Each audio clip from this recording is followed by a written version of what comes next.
going on, guys? Sal over here again, your neighborhood mechanic.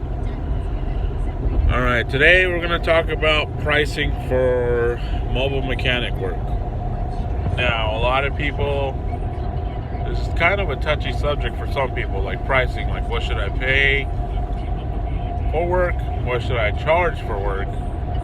Now, if you're a mobile mechanic and you have previous background experience at a shop or something like that, and you want to do this on the side, and you're like, okay, well, you kind of know what to do. Just remember, know your worth, and know what you're going to get.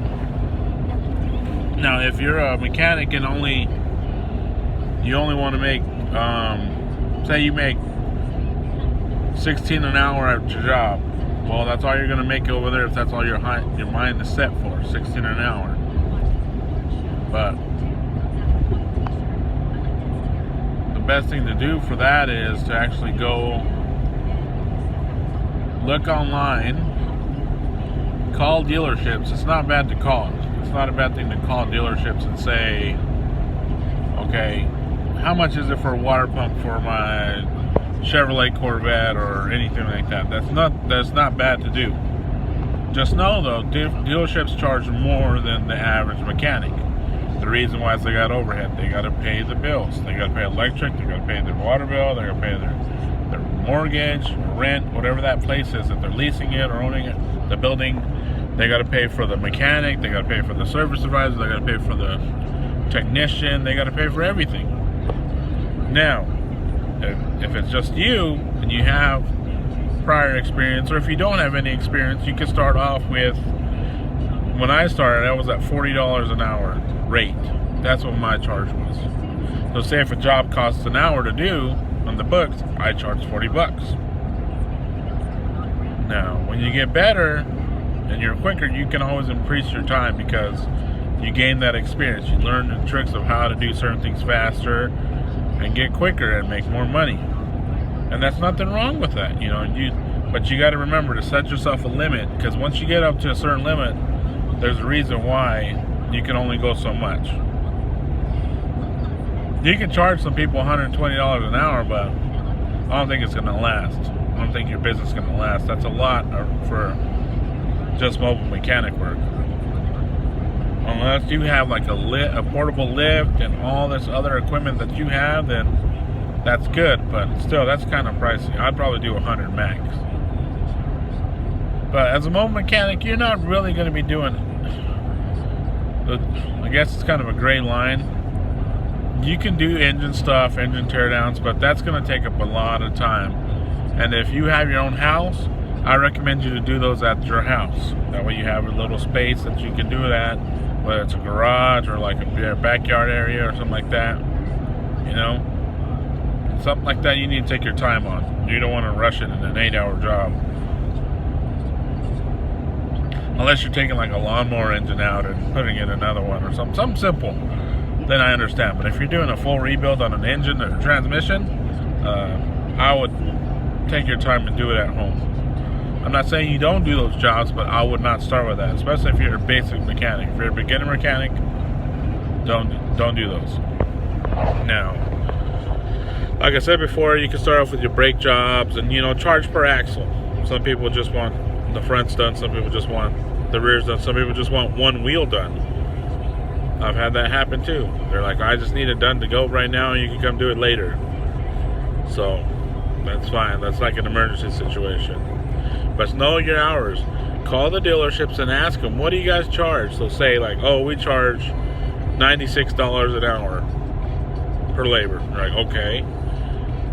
The quickest way that I made money, which was good and then bad at the same time, was I would charge half of the labor rate of the dealerships. So $96 an hour, that's like $48, $49, somewhere around there.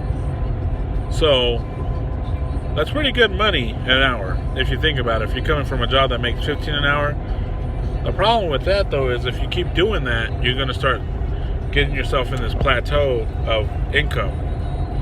What I'm saying is you're going to stick on this level and you're not going to go any higher with your money. So like I said, know your worth. So, like now, I charge between $50 to $70 an hour, and that's good. That actually is really good. I mean, how many other places can you say that you charge $50, $70 an hour for something that you might not even have a degree in or a master's in? So that's a good thing. You can make good money. And then also know what you can work on. If say you're a GM guy or a Ford guy or a Dodge guy, and you want to go, you get a call from this guy or girl that has like a Volkswagen Beetle 1.8 turbo, and then needs to replace all the plastic fittings and hoses and stuff for their cooling system. They all went bad, which they do. And they sell a metal kit for those. But you got to know to have the right equipment. You got to know how to have the right tools to take them off and all that stuff. So before you take a job, look into it and see what it takes to do. You know, one big thing that I recommend if you really want to make this an actual job, look into like an all data or some type of auto repair manual online that'll make you some money. That way you know your labor rates and stuff like that. You can go and you can see one job that you might think is a 2-hour job is actually a 6-hour job, and you see why, and you could say, okay, I can do this, or I recommend the shop for the person, because it's not a bad thing to turn down jobs. It's not. Sometimes you just can't do it. You know, I do it as well. Some people always want. A lot of things for me is engines. I can't just do engines. I don't have the space for it. Some people say they'll help you, that's another great line. If they have some kind of mechanical background, so construction or, you know, a laborer, a pipe fitter, something that has, like, they have to use tools, if they want to help you, if you trust them, that's good. But I recommend usually not. Unless you need help with certain things. Because you don't want to risk of them getting hurt and then you getting hurt or anything happening. But the biggest thing I'm talking about today is price. You got to know what you're worth, what you are worth. You can't just go into this world and saying, I want to make $80 an hour and I have 1 year of experience of just changing oil, maybe doing some brakes. You can't do that. You got to grow up to it. You got to progress up to that level. So that's why I say about $40 an hour, even $30 an hour is good. I mean, that's twice of what you're making probably as changing oil. Think about it. You work 2-3 hours, that's $90. That's pretty good. You know? So there's a way to make money in this. You just got to know the certain tricks and ways. And I'm going to start making little videos of how to do some tricks and stuff like that. You got to think of it as your business. You got to think this is a business. Even if you start off slow as a basic mobile mechanic, starting with word of mouth, you know, hey, changing oil, doing some brakes, keep going. Start making business cards. Put your name on there. Put your picture on there. Let them know who you are. You know, and, you know, there's only one time you can make a first impression, guys. So make sure it's a good one. And don't be afraid for jobs. The jobs will come there if you want them. Just know and be cautious that some of these jobs are going to be big jobs and you can't do them. You got to be worried about, or you can't be worried about that. Just if you can't do it, you can't do it. But let them know on your business card. Let them know what you can do. Sorry, guys, the light's getting sun's right here in my face. Man, to go work right now. I mean, as you guys know, I am a mobile mechanic, but I also have a full-time job. So I'm busy. I'm busy, but I want to be busy. And that's good for me because I want to make money. And it's not just that I want to make money because I'm trying to be greedy or anything. It's because, in short, money makes me happy. And it sounds kind of weird, but you know, everybody wants a certain way of life. Everybody wants certain things, you know. And I'm not saying I want to be a greedy rich person, which I'm not even close. But you got to know what you want to make in life and what makes you happy. Like for me, I'm saving up for a new truck, so that's one first thing that I'm doing, besides tons of other stuff. But I also have kids. I got 3 girls and my lady with me, so that's a big, it gets expensive. Raising kids is expensive. That's why I say know your worth. I know what I'm worth as a mobile mechanic now. I know I can charge $70 to $90 an hour because I have the experience. I've worked on stuff from Geo Metros all the way up to Ferraris and Lamborghinis. I have the experience of working on everything. Tractor trailer equipment, tractor equipment, any tractors I can work on. Do I have all the tools for them? No, I can't split a tractor at the house or on the side of the street, but I can do it. That doesn't mean it won't give me a job from them, like saying replacing the steering cylinder or a hydraulic cylinder. Just know that it is good to know certain things. But if you just want to be a mobile mechanic, a basic mobile mechanic, know your products first. Know your price, know what you're worth, and know your products. So say you're a GM guy or Ford guy, which a lot of people are US guys, so GM or Ford. Know what goes wrong with them. Like Chevrolet, GMs are good motors. They have great motors. They just have problems. Some of them have problems. Some of their cars have problems. Like a lot of, like the V8. Everybody loves an LS. I like it. Water pumps go out. Heater hoses go out on the Suburbans and Tahoes, and the connectors, clips break. Start figuring it out. And the best place to go ask is a parts store. Seriously, you go to a parts store. See what people buy all the time, and that'll tell you what's wrong with cars. It's facts. It's proven facts.